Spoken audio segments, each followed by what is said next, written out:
Companions are a big part of not just New Vegas, but any Bethesda game. They not only help low-level or inexperienced players go through tough enemy encounters, but also give much-needed perspective on the state of the game world.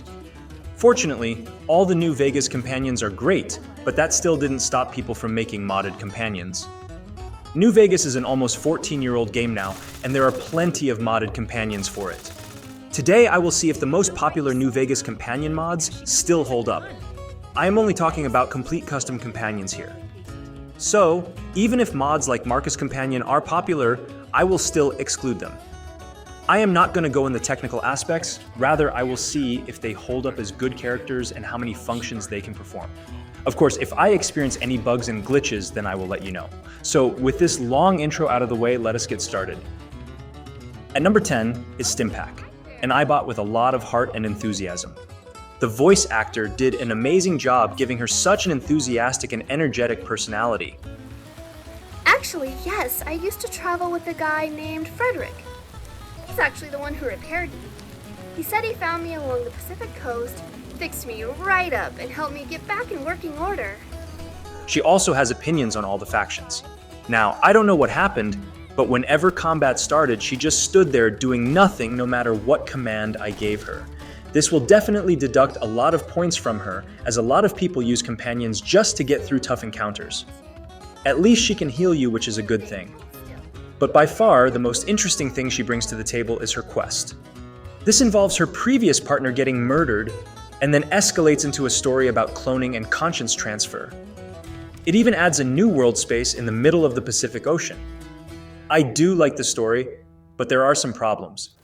Firstly, the enemy count is just way too high in those areas. Secondly, some characters like Stimac are audible while some characters' voices are way too low. So, do I recommend this mod or not? Well, the actual companion is pretty good, other than a few problems here and there. I say go for it, but if you want something with fewer flaws, then some of these next mods are definitely for you. Next on this list is George. You can find him near the Strip North Gate. He has a decent backstory. He uses a light machine gun and a sledgehammer. The reason this mod was so popular was that back then there weren't any power-armored brute-type companions, but nowadays this mod won't even get over 500 endorsements. Unfortunately, I don't recommend this mod. There are just hundreds of mods like this nowadays. There's nothing unique about it. Bella's bunker is both a companion mod and a player home at the same time. Bella is located near the Mojave outpost. Now as a companion, she is bare bones. Her voice lines are made up of vanilla dialogue, and even then some dialogue doesn't have a voice. On the other hand, her bunker looks great with a clean look. Although, who hangs a Gamora poster over their bed? Her backstory has been told through terminal entries. It's nothing special though. There's also a small garden outside the bunker. But this is exactly the problem. This is more of a player home mod than a companion mod. So as a companion mod, I don't recommend it, but as a player home mod, it is decent. Next up is Rusty the Bear. He's a teddy bear companion mod with a foul mouth. You can find him in Novak close to his small shack. He doesn't have any personal dialogue, and the only time he talks is when you give him a command or in combat. Speaking of combat, he uses a mini 9mm SMG as a ranged weapon and a small toy as his melee weapon, and both of them are unbelievably powerful. He often gets clipped to the ground, almost whenever in sneak mode.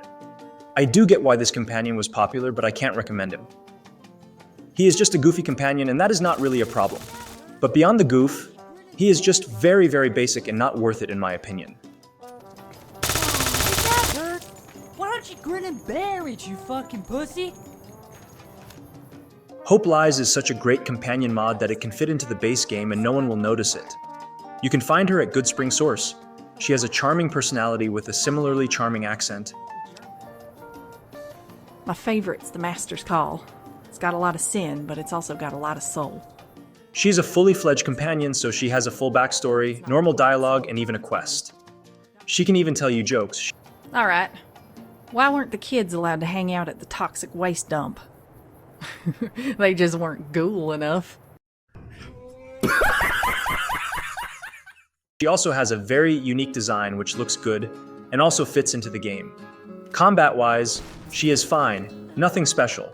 You can start her quest by going to Good Spring Saloon and then talking to her. Her quest involves finding an orchid to save her friend's wife, but it is way more complicated than that. The custom NPCs are also voiced very well. There's a small dream sequence at the end of the quest, which is both emotional and kind of surreal. I think this mod holds up and will recommend it to anyone looking for a good companion mod. Desmond Harper is kind of the opposite of Hope Lies. Desmond also has a backstory, but I don't find it that interesting. The voice acting is okay. Real fucking dick. So yeah, that was some pretty good work you did. I don't know why you wanted to help me, but I'm glad you did. The main problem with the voice acting is that he has the same emotions no matter what happens. No offense to the voice actor, of course, but I just said what I felt. He also has 2 quests, but one is just a go here, kill enemies type of quest, and the other one is nothing special either. At least the dungeons are decent and enemies are evenly placed out, unlike the Stimac companion mod. The plot for these quests is also pretty generic and predictable. At least you get some new options after finishing all the quests. To be clear, I don't think it's a bad companion mod by any means, I just don't think it's that good either. The only thing that impressed me was when he read an actual physical note, unlike other NPCs who can read notes without opening them. So in short, I do not recommend this mod, but unlike other mods in this list, I am not completely disregarding it as it tries really hard. I am not going to waste too much time with this one. Robotic voice, weird facial animations, 2 dumb quests, and NPCs that don't fit into the game. So why is it so popular? I think I don't have to tell you that. There's even an optional naked version you can install. Number 3 is the Storyteller. The Storyteller is a character from Shoddycast's YouTube channel. The channel produced many Fallout lore videos. Nowadays, he makes other types of videos, but the lore videos were his most popular videos. This mod adds the Storyteller as your companion. He is a custom voice companion with a bit of mystery to him. This mod is kind of unique because your companion has his own companion, and it also helps out in combat. But by far, the most interesting thing about this mod is his stories. If you give him pre-war books, then there's a chance he will find a story in it. If he does find stories, then a video plays. I assume these are from his channel. These are genuinely interesting, and his voice sounds amazing here. There are also other stuff, but I love this mod specifically for this reason. I totally recommend it as it's unique and well made. At number 2 is Niner. Funnily enough, the mod author openly tells you to not download this mod as it is old. But again, we are judging the mod based on in-game content and not technical issues here. You can find him near Goodsprings trying to fix his bike. This starts a quest where you help him find gas for his bike, but then his bike gets destroyed. The quest is just a means to make him your companion. I personally really like his personality with a unique accent. We're gonna get along just fine, you know that. I was a breaker in my old gang, you know. I've always been fast on my feet, and I know how to throw enemies off their game. You can also give him many commands. His companion perk is also very unique, which makes dog-type creatures non-hostile towards you. They even help out in combat. Niner also has a custom Sterling SMG. Now, if the mod author doesn't want you to download this, then who am I to suggest otherwise? But from what I played, I like this mod. And this brings us to the most popular companion mod for New Vegas. Russell is a new DLC in the form of a companion mod. You can find him at 188 Trading Post. His quest mainly involves a man named Glanton who has a bounty on his head.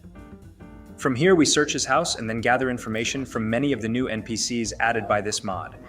This eventually leads us to a completely new world space with new enemies, side quests, and more. The mod even has an ending slide and everything. However, not all is good about this mod. Before I mentioned how you collect information from many NPCs, but that actually hurts the pacing of the quest.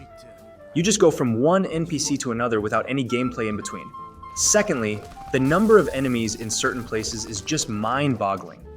The best example of this is this tunnel where ghouls just kept coming like crazy. Despite these issues, I still think this mod is worth experiencing. Hopefully, we see more mods like this in the future.